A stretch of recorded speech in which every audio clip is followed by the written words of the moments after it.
And good morning to you on this Thursday. Again, the weather is bouncing back and forth. I wasn't on with you on yesterday, but let me take a quick look at the temperature. It's 55 degrees, and it was in the 30s the last time I was here on day before yesterday. So the weather is going back and forth, but we are excited today to have a great couple of our elected leaders inside of the studios. We have Mayor of the City of Fayetteville, Mitch Colvin. Good morning, sir. Good morning. How are you? Good morning, Mr. Chairman, Mr. Commissioner. Right, and so we have the Chairman of the Board of Commissioners, Mr. Kirk Deviere. Good morning, Kirk. Good morning, sir. And we also member of the Commissioner, Henry Tyson. Good morning, sir. Good morning. What we're talking about today is something that, you know, like I said, I feigned ignorance. I didn't know that much about data centers, and there's a lot of talk about it, conversations about it in our community, the pluses and the minuses. And I told them, I said, you know, because I subscribe to the Washington Post, I saw 3 or 4 posts on data centers. And I was like, wow, man, you know, this stuff is just incredible, all of that. You know, this whole thing about data centers, and I've been trying to learn more about it. And so we've been having a very robust discussion concerning this in our community. Of course, first heard about it with the city of Fayetteville, and now it's bled over into the county, and I'll let them kind of facilitate what they've been exposed to, and we talk about the pluses and minuses based upon an article that I read in City View.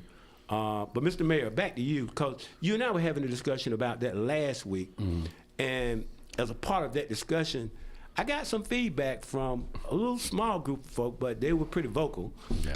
And they were. Wonder who that was.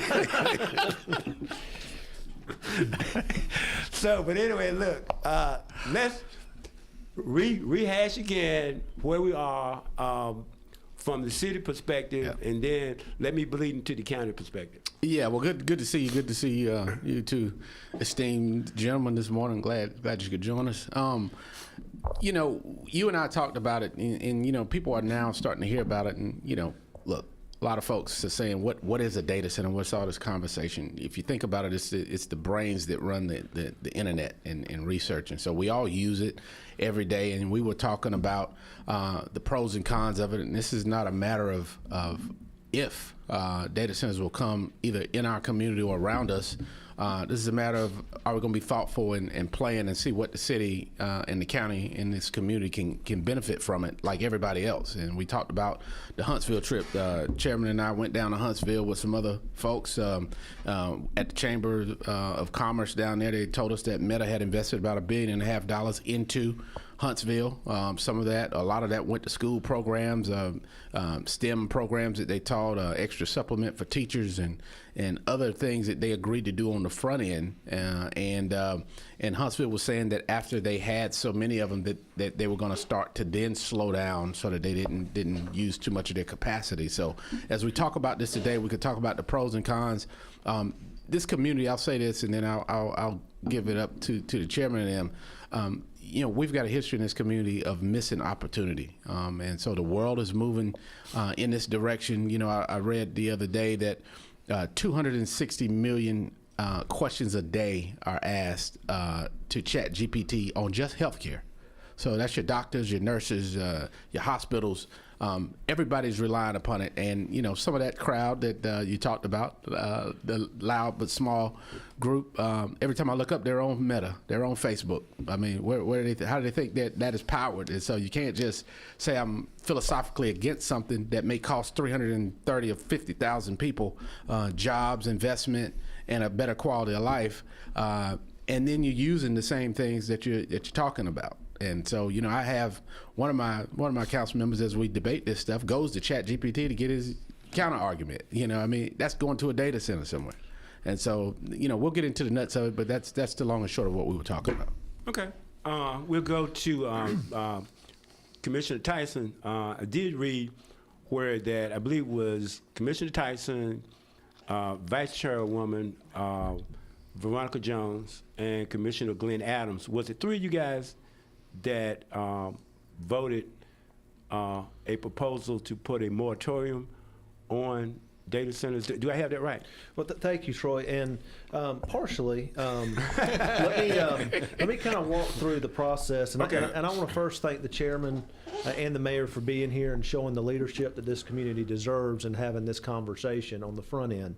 And you know, this has been a hot topic. I know the chairman, you know, likes to stay in front of the power curve. And so with that, you know, there was a need to have a community discussion for us to listen, not really take action, but really gather information. And so prior to that, we did commission our PIO to put out a community survey, which we got the results of before we had the discussion. And I'll tell you, throughout that survey process, we found 90 to 95% opposed having unrestricted access for data centers to our community. 5 to 10% were neutral to it, but less than 1% were supportive of having zero guidelines put in place as we begin this development. And Mr. Mayor, many of those respondents were also residents of the city of Fayetteville, Yeah. and I know we'll be happy to share the results of that. So the public forum was the logical next step to allow the public to come speak directly to the board. And as we start to have this discussion, we really need to listen to the community. And I can tell you, I know the chairman was there, we had a very, very good discussion. We listened, and the overwhelming sentiment there was, hey, we're not saying no data centers, we're not saying, but we're saying this needs to be reasonable and responsible. And we need our community leaders to come forward with a plan that makes sense for our unique community and the traits and attributes it has. So, you know, I'm sitting here, I probably got 10 or 12 pages worth of notes of people that came and spoke to the board, and that was the overwhelming sentiment. And a moratorium, let's just be clear, it's not no.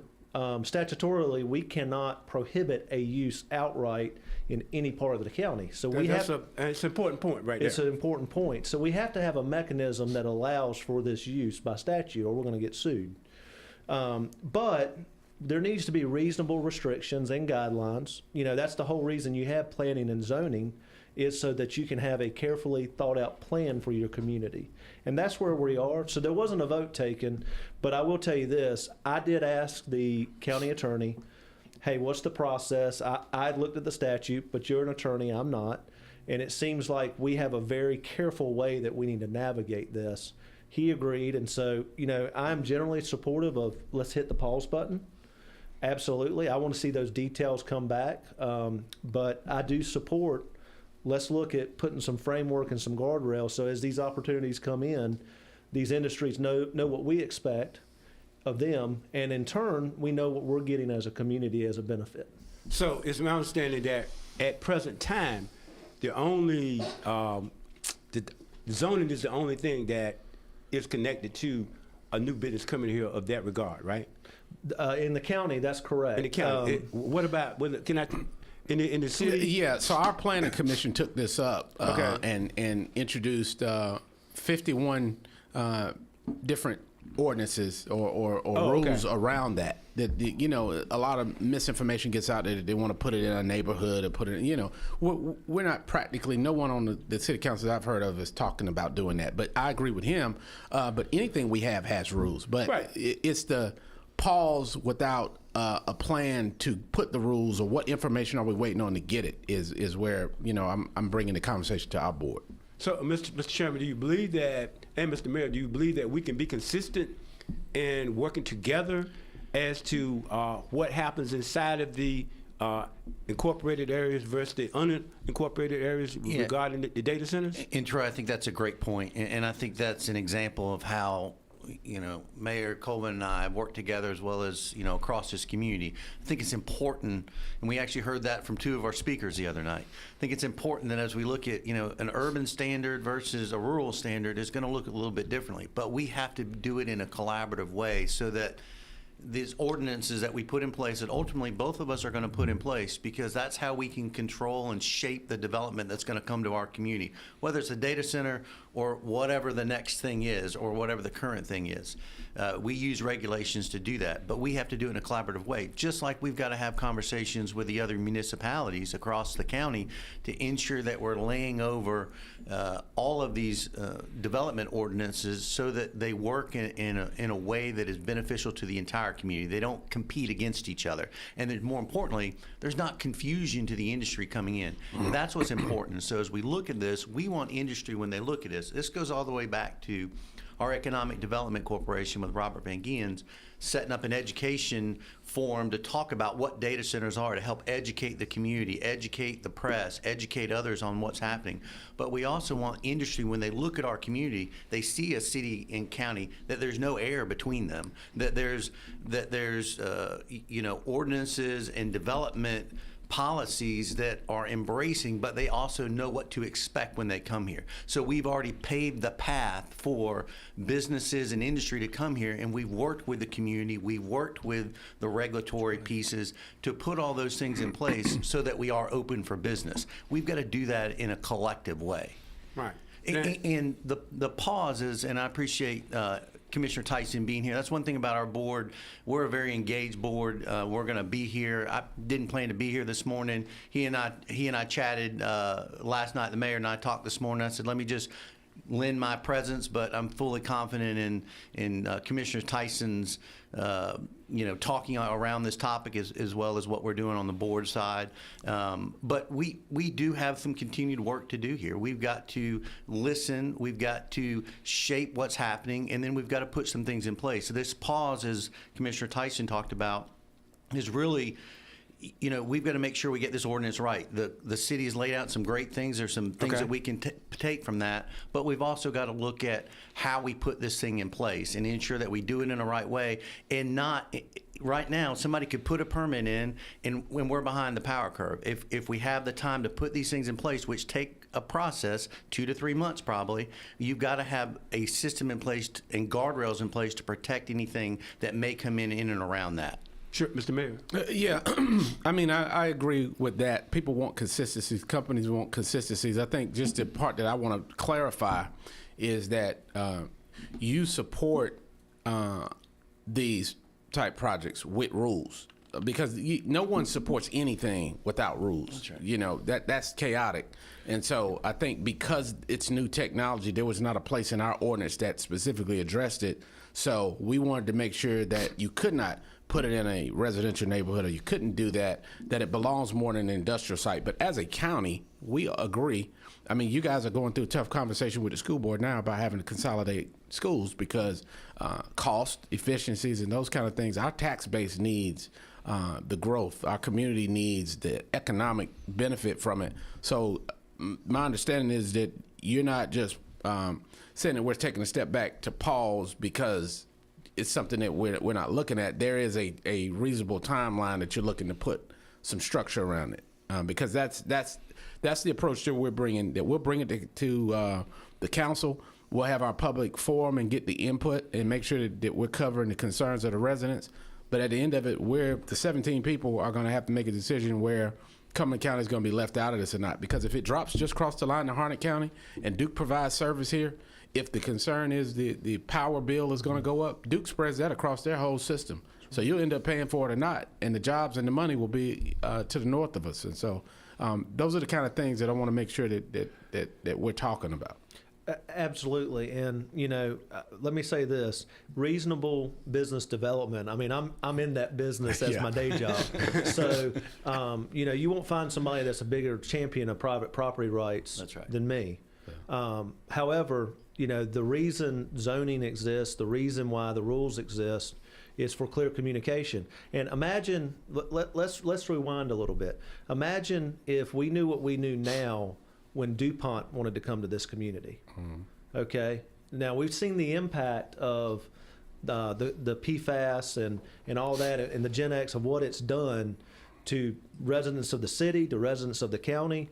And so we've had to spend a battle and a lot of time, a lot of energy and effort trying to be made whole, and we're not going to be made whole as a community. Well, let me ask you a question to that point, Commissioner. And you and I have known each other a long time, but now the DuPont notwithstanding their conduct and the lack of oversight between the state and whoever was supposed to oversee the disposal of that. But DuPont's employed a lot of people in this community, and they probably paid a lot of taxes in the last 30 plus years. So are you saying that it was a mistake to allow them, or are you saying that the oversight part? Because at the end of the day, there were rules in place, people just didn't do the oversight. Well, and you know, we've learned a lot since then. We've learned a lot about forever chemicals. We learned a lot about, you know, the state just updated their guidelines 18 months ago. And just expanded it. They just expanded the area of where they're testing. So, you know, when you go back and you rewind 30, 40 years, there was some rules in place, you're right, because, you know, they had to meet those to develop, but we didn't know what we knew now. Right, of course. And so, you know, we can only plan with the information we have in hand. But what we do know is that the residents are concerned about clean air. We do know the residents are concerned about utility usage. We do know they're concerned about noise. So if we can begin to shape the conversation, you know, we're not going to account for everything. There'll be something that we'll learn in the future, just, you know, like Sure. there is in every part of life. But as we move through this process, we can be very deliberate and thoughtful so that, you know, there's an old saying that that an ounce of prevention is worth a pound of cure. No doubt in the about medical community. So I'm just trying to say, sprinkling a little bit of prevention in this process, I think will really help to make sure we safeguard the community. And I also think that, you know, as elected officials, and we all do it, I mean, there's a fine line between, you know, ensuring you get the growth that you want in the industry and the growth that you want, as well as balancing that against the community and where the community is. We saw that, you know, as early days of water being put out into some of these communities. They were scared of annexation. They were scared of some of the growth. That's It's true. the same thing. So there's a balance that we have to take. But again, you know, as we move through this, and it is a process, government moves slow. You've been working at this for over a year. We've got to have some protections in place to ensure that things don't happen without the government, you know, input and control. Yeah, but And that's a piece of it. I come back to what the mayor said, though. He's right. Because you look back, and I'm old enough to have lived through all that. Okay. When the government was saying, hey, look, we're going to put water countywide, Cumberland County was the only Yeah. place They said no. that said no. Yeah, but I'll speak. That's leadership. I mean, Well, that's what I'm talking let's about. just, let's just Right, speak to but- that. I mean, we're talking about infrastructure now in our community, but yet 2-3 years ago, you know, where was that conversation then? In 2018, when we had an infrastructure summit that we're getting ready to have again, we laid out a plan. Nobody invested in it. That's leadership. I think the difference you have now is you've got leadership at all levels, including the city and the county, that are actually working and moving and doing action, not just talking about something. So we can talk about missed opportunities. We've got a ton of them, but we have to prepare for the opportunity. And part of what we're trying to do here at the city and county is prepare for the opportunity. Sure, I'm in agreement with that. I'm just saying that. The same reason we got issues with schools. We You got to wanna know stop why our doing schools what are we were doing in underfunded? the It's 'cause past. we Well, didn't invest in I them. mean, look, we've got example after example after example. That's right. All right, of why I-95 is not running down Exactly. the center of this city, and That's why the feds and the state took it to Benson. can't look Okay, back. because we had people making decisions that were not forward thinking. If we think for 1 minute that technology is going to put a pause button on it because Fayetteville, North Carolina doesn't want to participate, then we're wrong. And what's going to happen is everything is going to grow around us, and you're still going to be whatever the impacts of that particular technology, like I gave the example before, Duke still provides power. Matter of fact, PwC buys the power Exactly. from Duke. So if there's an increase in rates, we're still going to pay it anyway. So now, do Across you get the state. Yeah, across the Right, state, right. exactly. But even our wholesale power rates that we buy from Duke, if Duke has an increase in rates, we're going to assume that. So would it be better getting a $4 or $5 billion recurring tax payment to the city and to the county to help fund these schools that are almost $1 billion behind in upfit? Or to do some of the sidewalk that we need to do so that we're not at least walkable? I mean, there's a lot of that to go around. So I guess my question is, people that oppose it philosophically, is anything going to change if you put a moratorium on it for a year? Do you think that what information could come back? Because we all acknowledge unanimously that it needs rules. So the question is, are we going to use the next few months to put the rules in place, or is just a pause to hope that you hear from the community, or somehow you convince people who don't believe in it to finally believe in it. Regulatorily, how do you protect over the next few months that you're talking about, Yeah. Mayor? How do you protect? Right. How do you protect? Be- And so, if you put a pause and you put some parameters, even if it's 3 months or 6 months, you protect the community. You protect the assets. I think you gotta give people some understanding of the expectation, right? Because if not, then you're giving false hope. Then when the headline says that county puts a moratorium, We then can't control headlines. No, I get that, but you can control your response to it, right? Well, let's talk a little bit, because I think sometimes you have fear in the unknown. Right. And I know you, like you said, we've known each other a long time. I'm a big process guy, and I like to kind of follow a logical process. So, the reason I said, hey, generally I support the idea of a moratorium, but I want to see the details, is because the devil's in the details. Right. And so what I would envision is, as our county attorney comes back and says, hey, this is what meets the statutory requirements, at the same time, alongside that, we have our county planning and that staff and our county manager working to tell us what's realistic on a timeline that you can get some proposed guidelines, what's realistic on us being able to get feedback from the community on those guidelines. And that begins to really shape how long we're talking about a pause. Right. So if it's 6 months, it's 6 months. If it's 9 months, it's 9 months. If we come to the 6 month mark and we're still working on it because there's things that the community said and we're still revising it, then we can adjust. But we got to have some flexibility so that we can address the needs. But to your point, to where it's not just a pause just for the pause. Yeah, so let me say that. Wait a minute. Let me go to a break. Let me pause. Just 1 minute. Okay. The pause. I get excited when I get my commissioners here. I mean, no. It's okay. It's okay.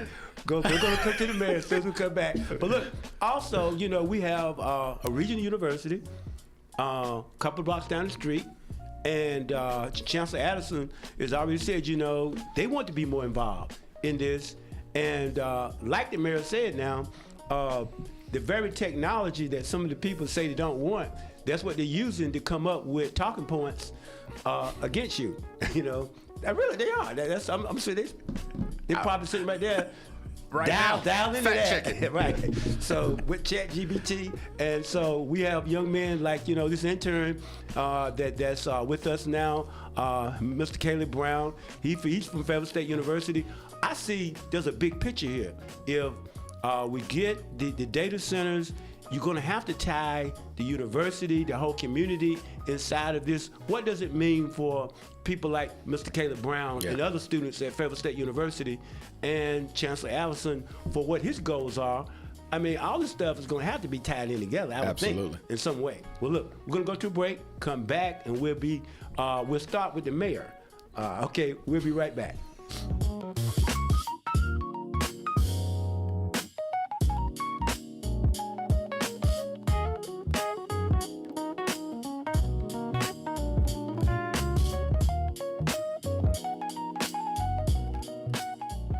Senate President Pro Tem Phil Berger conceded Tuesday in the Republican primary for his long-held Triad area seat. The ballots have been certified. That happened yesterday.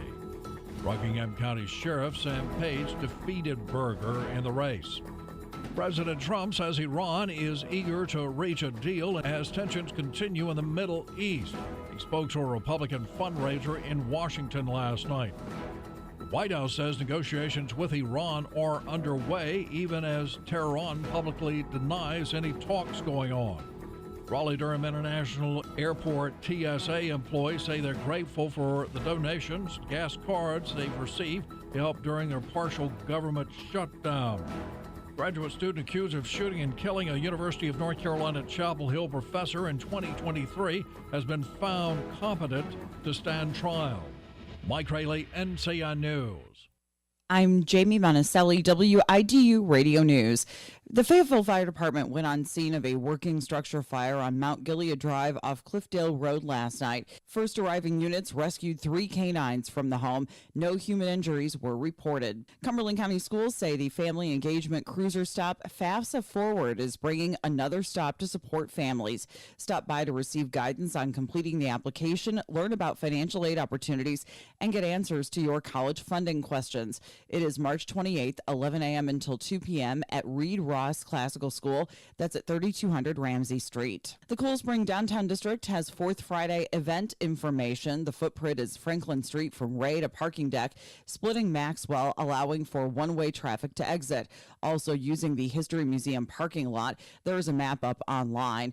It is 4 p.m. is when the road closure begins, 5 until 6. High pressure will remain in place for our Thursday, keeping us dry, but we'll see warmer temperatures today. Then ahead of our next cold front, even warmer on Friday with near record highs, then a good chance for showers and a few storms at late Friday. Mostly cloudy skies this morning with temperatures at around 50, then mostly sunny by this afternoon, highs warmer at around 80. We'll reach the mid to upper 80s on Friday with lots of sunshine before that chance for showers late in the day. I'm meteorologist Grant Skinner in the NCN Weather Center. If you can no longer work because of illness or injury, you should be collecting Social Security disability insurance benefits. Call Brent Adams now for a free consultation. Don't give up just because you've been turned down. Brent Adams has helped thousands collect full disability benefits even after they've been turned down. Call now, 910-888-8888. Don't hesitate. Call 8. At Brent Adams & Associates, we make things right. March is Social Work Month, and Cumberland County government wants to celebrate and thank all of our county's social workers. No matter what field they're in, social workers are catalysts who improve the quality of life through teamwork, partnership, forward thinking, and exceptional service. Thank you to all social workers for all you do every day.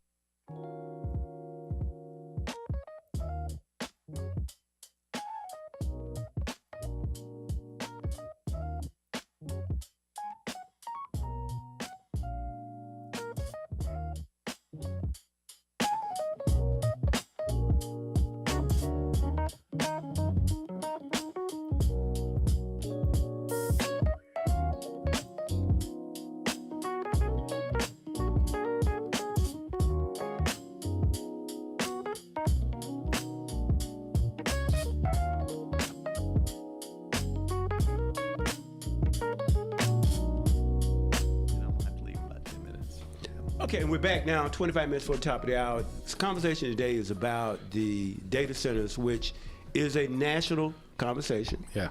I started looking at some things, and I found out that there are 600 data centers in Virginia. Yeah. 600. Wow. I said, oh my God. Is it one on every block? That's a lot. It is, but I think, and I'm not saying this facetiously because I'm sure there's some folks in here that on Meta on Facebook right now typing some things, but the people in Virginia, I got good friends up there. One of the fastest growing places. I mean, it's environmentally conscious and it's economically conscious, right? And so how did they figure that out with 600? We've got 100 plus. There's probably another 100 plus planning and waiting on zoning and approvals and that kind of thing. So half as many. Okay, so there's not a way to be environmentally conscious and economically sound for your community. I mean, and so that's the conversation we're having. But as you were going, as I paused, and we were talking offline, guys, I think that this has got to be something that we're going to have to hold our nose and bite the bullet on it, and make a decision. I'm all certainly understand the pace of government and the execution of it, but on our end, we want to follow the law and the steps to say, hey, have your public input period, make sure that you do that, but at the end of that process, we need to be ready to make a decision as to whether we want to invite this in our community. And as I said before, you've got folks who are going to oppose now, and they're going to oppose 6 months or 6 years from now. And I don't know that you'll philosophically get them to come along. But the needs of this community are as follows. Our schools need investment. Our sidewalks in our community needs investment. We're looking now how to fix $2 billion stormwater problem. Yep. PwC needs to upgrade its infrastructure in the Butler Warner plant, which are hundreds of millions of dollars. We need a water sewer plant. I talked about that in 2050, that we got to push this asset to help you all as you put infrastructure out in Godwin Falcon. Is there an opportunity to take 100 and 200 unused unused acres around the airport, for instance, that don't have any infrastructure and have a data center to bring power to it, and now we can use an extra 200 or 300 acres at the conclusion of that. You know, I had people, some of the same crowd had an issue with the titanium. They say, go out and find us six-figure jobs. You go find six-figure jobs, and then they protest that. And so, what do we want to be as a community? We said that we were going to want more technology, cyber, and healthcare. All three of those things are dependent upon data centers and the technology in and around it. What do we want to be? And the folks, you've got a guest tomorrow. I hope I can maybe pop in on that. I would like to hear solutions. It's easy to bring people a problem. So what is your solution to it? There is a renewable energy plant in Maiden, North Carolina that Apple built that has very little impact. These new data centers use cooling systems so they don't use as much water, and they use the latest technology so that it's not environmentally impactful or minimal. What it would them, I asked Councilman McMillan on my board, tell me the type of data center that you could or would support. I didn't get an answer from that. Well, and I'll tell you this, Mr. Mayor, and I agree with you. Pausing for the sake of a pause is not a solution. That's right. And we do have to be very judicious, but we also have to move quickly. The last thing that we need to do is put a sign in this county, in this community, that we're closed for business. Yeah. That's the last thing we need, because we need our residents having the opportunities, so, the Apples, the Googles, those type of corporations that are more good stewards and more socially responsible, those aren't really the partners you're concerned about. Right. It's the companies coming in who aren't good stewards. And, there's an old saying, you don't write contracts for people, that have a good relationship. You write contracts for when there's a dispute. Yeah. It's the same way with the rules. What you're talking about, the advances in technology and all that, that's not going to concern an Apple or a Google or, put your responsible corporate name on there, because they're going to go, we're already going to meet those requirements. It's going to be the ones that don't. So, as we go through this process, you're right. At some point, we're going to have to take a hard vote. Either way you look at it. And somebody's not going to be happy with whatever the outcome is, and somebody's going to complain. That's the nature of what we do. But I will say this. I think it is important that we do show leadership, that we show foresight. There was a story that came out this morning, I'm sure you've seen it, where the director of our Economic Development Corporation says, we've got to invest in infrastructure, because right now we don't have enough infrastructure to be able to even build one of these centers. Right. So, and we're about to have that conversation at 9 as we have that roundtable. So I agree with you. I'm not anti-business. I'm not anti, responsible development. But we also need to have some thoughtfulness, and we do need to take what the community is telling us and formulate that into good policy. And I'm all for however you want to work that process. For me, I like the idea of, a collaborative process with the county and the city going forward, and so we speak with one voice. Sure, but the chairman has to go to another meeting. Yeah, and I apologize. I have to step out. Wasn't planning to be here this morning, but it's a great conversation to be a part of. And again, appreciate the conversation. Troy, I always appreciate you facilitating these kind of relative conversations. I just want to point out that, I think this board is going to be very deliberate about a process. We've been thoughtful about decisions we made along the way, and this is another example. We want to build on the process. We're going to look for ways that we can get input from our staff. We're going to get input from the community. We're going to look to shape the policy that we know is important, and that's going to take time. So the question is, I think you're going to hear more about it. We're going to direct our staff, much like Commissioner Tyson talked about the other night, to look at a framework by which we understand the timeline that it takes, the law and what we need to do as far as that process, to look at how we're going to put in regulatory. If that has to take the form of a moratorium, there's a possibility, yes, that could happen. We'd set a time limit to it, of course, so there's some expectations that come with that. But it's important that we go through this very deliberate process, but more importantly, that we communicate that to the community, that we communicate that to the industry, that we communicate that to our economic development team, so they understand where the county's going, along with communicating that to our partners like the city and other municipalities, so they understand. But we have to put some kind of regulatory thing in place. Sure. I think on the far side of that, you're going to see that. That's going to protect the community. We've got to have, and my job as a chair is also to facilitate that and facilitate the different voices of the 7 people that are on that board. And so we'll come to an agreement and work through this process. But it may take a pause or a moratorium legally to be able to ensure that something doesn't come in that we don't want in as we're making this decision. So we've got to go through that steps. And I think that's what you're going to see this board do. I think the headline was a little bit misleading, but I think we're still determining what legally we can do and how we move through that process. But we're going to protect this community because, as Commissioner Tyson pointed out, we've seen what happened when bad neighbors come into our community. We're feeling those effects, and we want to ensure that we attract good businesses, good neighbors, and not the opposite. So I do apologize. We're getting ready to go to the Infrastructure Summit to talk about the exact things that we need to be doing in this community, preparing, not just talking, but actually doing the work. Sure. And if I was following some of this, so Angela, you're certainly welcome. There's the empty seat. You're certainly welcome to come. Well, hopefully, I'd like to join her tomorrow if she's going to be on your show tomorrow. That's why I brought that up. Oh, yeah. You might sure. sell tickets to that. Well, look, I mean, people about their position should be able to articulate it, right? Even if we don't agree, we should be able to articulate it and take the emotion out of it. And I'm all open to that. In fact, I asked you to invite her to today, and I think there's a conflict. So I'd love to join you. I would invite her if I thought that I thought she is tied up on today. But you like me, I want everybody that have an opportunity to be heard. Yeah. But this is one thing, and I'm not picking on Mr. Brown here, Mr. Caleb Brown. But guys, you're making decisions for a generation behind you. Yes. Okay. The people my age, I'm talking about your meeting, how many people there were 70 plus, like me, out of that? How many people there were Mr. Caleb Brown's age, and I'm assuming Caleb's about what, 20, 25, 23. He's 23. I'm just saying is that that's what I'm talking about. Right. You know what I mean? I mean, I'd say 2/3, 1/3. If you're asking me to put a number to it, it'd be 2/3, 1/3. Okay, 2/3 what? People your age, and then 1/3 people. That's what I'm saying. Is that fair because I mean, I'm trying to get up to speed on this. Right. And I don't get it completely myself.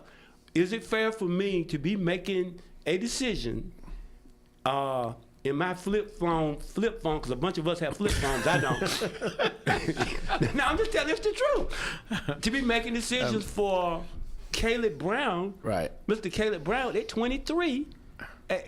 Is that fair? Did you bring that up? I mean, our position has to take that perspective. It's almost 350,000 people. They're going to be impacted by the decision that we make, right? And you have to think forward, because we've seen what lack of foresight has led us to not having infrastructure in place, to Robert Van Geen's making a statement to say, guys, I need more sites, because we have not thought forward enough to why I-95 is up there, and why now politics is jeopardizing our 685 connection, which will impact him and the generation behind him. And so we can't allow a few people who don't agree philosophically, because we've got to be thinking 10 and 20 years down the road. My 2050 plan talked about the fact about the infrastructure to bring that conversation back up.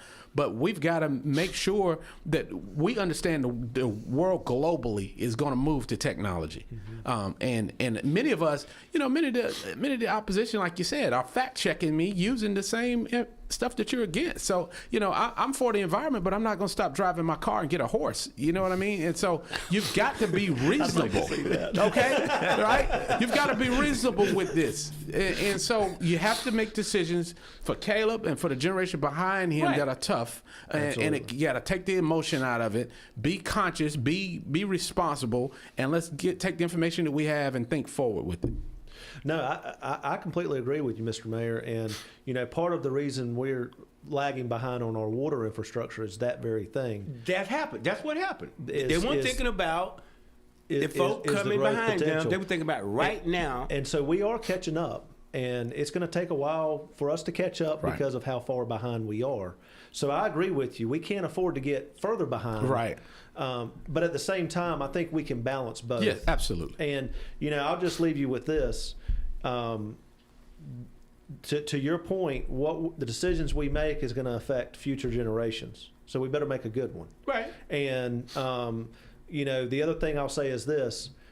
Every resident of the city of Fayetteville is also a Cumberland County resident. Right. That's correct. And so all of your constituents are my constituents. Right. You know, all the Hope Mills constituents are my constituents. And so as we go through this process, what my hope is that we can work together just like we're working together on other initiatives, because if we can work together and we can figure out a way to compromise, to come together, to put forward policy that really makes sense for this community, the community is going to win. Right. I mean, no doubt about it. But like we said, this could be a time that PwC's grid infrastructure is upgraded, right? Make it more renewable, more efficient. We already talked about the water capacity. This new technology out here uses 50 to 90% less water, which was a concern for some of the environmentalists. And so the question is, if you're trying to find a solution to the problem, they exist, and it will take city, county, PwC. We've got great institutions like Fayetteville State that can add research to it. I mean, I took a delegation up to D.C. to the Department of Energy to tell us how to be more sustainable. So that's the last thing that you want to do, is have a negative impact on the environment, but at the same time, you have to be economically smart and forward thinking, that we don't have another I-95 or another situation where now you guys are looking at what would it take to put countywide water here, over $2 billion or $1.5 billion? $2.5 billion. $2.5 billion, because a decision was made 30, 40, 50 years ago that now is a $2.5 billion problem. You know, we dealt the other day with the Phase 5 annexation that was done. We needed to do it. Mayor Pitts was a hero to jump out there and do it, and it politically cost him. But there was not a plan in place that now we're trying to catch up with that, and that's gone from a $10 million project to a $110 million project. So we're not benefiting our community by the lack of, or putting our head in the sand and thinking that this somehow will go away. So I'm all for us working with you. I think the city will probably move a little quicker to get some rules in place, and that's a protection piece. But we can work through a working group as to what we want as a community and what we want to be, and that includes being economically and environmentally conscious. Yeah. No, I couldn't agree more, and I'm glad to hear you talking about going to D.C. I'm sure they talked to you about nuclear options. Yeah, absolutely. We've been briefed on that, and I tell you, that's some exciting stuff, because you realize there is some technology and some advancement that could really move our and it's community clean forward. Yeah, relatively absolutely. clean. Yeah. Yeah. So. Right. Well, you know, I mean, again, I really appreciate you having this conversation. I think that this is what is going to be required for there to be people that want to universally understand what's going on. You know what I mean? There has to be dialogue. I don't mean this to be offensive, but devoid of emotion. You know, we just need people to present the facts to the people so that then that we can make a decision about it. But from where I'm sitting now, I just don't see how we can totally sidestep this and say we just can't do it. I just don't. I mean, I've been doing my research. It's everywhere. You got 50 states. I don't know how, if it's in Alaska or not. I didn't run Alaska, but it's everywhere. Well, and Troy, remember, in North Carolina, you cannot expressly prohibit. Right. So you have to make a accommodation for a use. You cannot have an outright ban. Okay. And so there is no discussion about that, at least from my perspective. Right. And I have not heard that, but Right. you know, the statute's not going to allow that. Right. Well, and that's the next thing too. I mean, so you know, do what you're doing to put some sideboards in and some boundaries so that it can function in the best possible way. But saying that it's not going to happen is, to me, that's not realistic. And even to go a step further, if you look at Maiden in Apple, you know, I have a lot of people when Apple went to Raleigh and said, well, why can't we get those kind of jobs? What kind of message are you sending to Apple or Google if they choose to come here with a data center that we don't want you here? So you think they're going to make other investment or bring hiring here? Because I looked at one of Google's plants. They've got engineers that are inside these data centers that run it. You know, people say it doesn't create a lot of jobs, but 50 to 100 jobs of engineers, that's a space that we don't have here. But they put them here to man those investments. And so I think that there's a way to do this. I am open to any of the the latest sustainable things. In fact, I think maybe we can even incentivize something to incentivize these companies to be more sustainable with it. But at the end of it, like you said, they're good actors. Apple's brand is global, and most of its client base is a concern with the environment. But yet and still, they have to have this for their technology to work. Yeah, no, I completely agree with you on that point. I mean, we cannot, again, have a sign that says that we're closed for business, because you know, if we do, we're going to continue to get some of the results we've had, which is near flat population growth. We have made some strides in median household income, but not nearly enough when you compare it with the state. And so if we want to start moving forward economically, we've got to make sure that industry and opportunity knows when it comes knocking, we're gonna have a response for you, and it's going to be reasonable. Absolutely. Sure. And okay, like I said, I was just following some of this because you guys don't need to read the stuff, but I do. So tomorrow, we're just going to allow Ms. Tatum to come. Okay. She want to be solo, so I'm going to let her be solo. All right. And, well, I look forward to us being able to have that's that what I'm saying, but discussion in the at some future, point. Yeah, okay, yeah, Ms. Tatum, I would like for there to be a combined discussion regarding this, because I believe that, for what I'm seeing, I believe that both of them are fair. You see what I'm saying? And if we have a call, man, we could take a call for about 30 seconds. My producer there, Reverend Carl. Hold a second. Yes, sir. Okay. I'm talking to the boss. Oh, okay. That's another call. But anyway, if you want to talk, we talk about that too. Anyway, but I appreciate both of you, because it's going to be important for us to have these kind of discussions. And I mean, from what I see now, I mean, everything you're saying sounds reasonable to me. Based on what I know and what I've been exposed to, it sounds reasonable to me. Well, I think both of us, we're trying to figure this out, right? And just like the rest of the world, but the point of that we're all in 100% agreement is that we have to figure it out. That there's not an option to say that our community doesn't want to be involved. So, you know, we're open anytime if the county wants to get with us. You know, our team, our staff did a great job with 52 items that they're going to put in or bring to us that went through the planning commission. They voted to support it. It'll come to the city council in the coming weeks that we'll get a public input on it, and then we'll put those rules in place. And if we need to tweak it or change it or make it more intense or not, certainly open to do that. But I think, like you said, before one of these opportunities shows up, right now you don't have anything in place, so technically if it shows up, you don't have as much as you would have by having some rules. And so, you know, I look forward to how you all work through that process.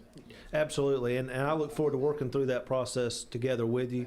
At the end of the day, I know your passion for the residents of the city of Fayetteville. I know you know mine for the residents of Cumberland County, and so, you know, as we work through this process, I look forward to working together. Absolutely. Right. So, okay, is that a call, Mr. Producer? No, not at this point. Okay, okay. I was talking to Wes. Okay, I got you. Okay. Well, look, so now, look, in the last couple of minutes, for people that are listening now that want to get become more informed regarding this matter, what would you suggest, city and county, that residents that want to know more from a balanced perspective, what do they need to do? Well, I would say, you know, you hate to say do your research because they're going to go to the same thing that we're talking about regulating right now. But look, there's information out there. I would look at other communities, look at Rockingham County, look at Maiden, North Carolina, look at Huntsville, Alabama. Those are 2 or 3 right off the bat that will have huge impacts, and those are some that we can relate to as a community. 2 of them are in North Carolina. Huntsville is very similar to us in demographics. They're a big federal economy, home of NASA and some other great companies that have chosen to be there. but they have data centers, and they were able to use it to their advantage, not to their detriment. I think that as the city council has this, and as we have our public discussions, participate. Don't just let the loudest folks show up. But a lot of people watch and follow this from their homes, and they don't really want to be seen, but they want to know the information. And so this is a great platform for it. Look forward to even talking to the opposing side, because that's how you flush out the true facts of it, and then people will do their own research.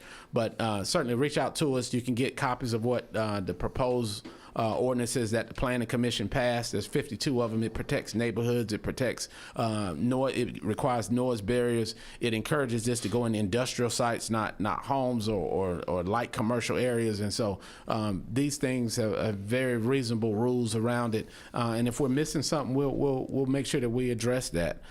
We also can use this as an opportunity to bring your light bill down. The difference with us and other communities, PwC gives the city a portion of the revenue that it gets from electric sales. So if you get a user that comes in, a median data center may use anything from $100,000 a month to $5 million a month in electricity that they're buying from PwC, that money comes back. They just raised the rates to meet operational costs. And so with more revenue, you get lower bills in our case, because we're actually a shareholder of it. The transfer gets bigger. That means that we can lower your property taxes. We just had a hit on property taxes when the reevaluation happened. So a lot of upside, but reach out to us. We'll get the information to you. Sure. Okay. Last minute, yours, sir. Yes, sir. First and foremost, I'd like to thank you, Troy, the WIDU family, for always getting this information out to the community. It's always a pleasure to be able to come here and address your audience. I want to thank the mayor for taking time out of his day to be here to have this good discussion, and for inviting me to be a part of it. Certainly, I would encourage you to download the county's app, to go to our county website, cumberlandcountync.gov, for updates. We're going to continue to push out as we learn more and as we gather the information, that information to the public. We do have a public comment period at our third meeting of the month every month.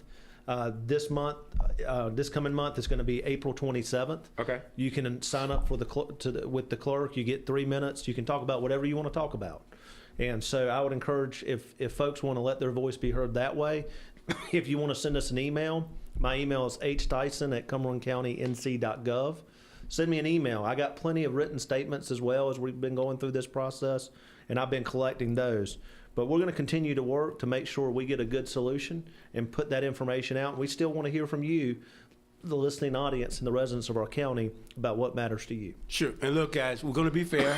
Tomorrow, we're going to have on Miss Angela Tatum. She's a member from the community. I would call her a community advocate. And others, if you want to come and talk, we don't have a problem with that. So, you're welcome to come and sit behind the mic and share your thoughts. But anyway, thank you, Mr. Mayor. Thank you, sir. Thank you, Mr. Tyson. Thank you, sir. Well, look, we out of here. Y'all have a great rest of your day. And the music today was created by ChatGPT. My producer said the music today was created by ChatGPT. Okay, I got you. And his name is Reverend Dr. Carl Brinkley, okay?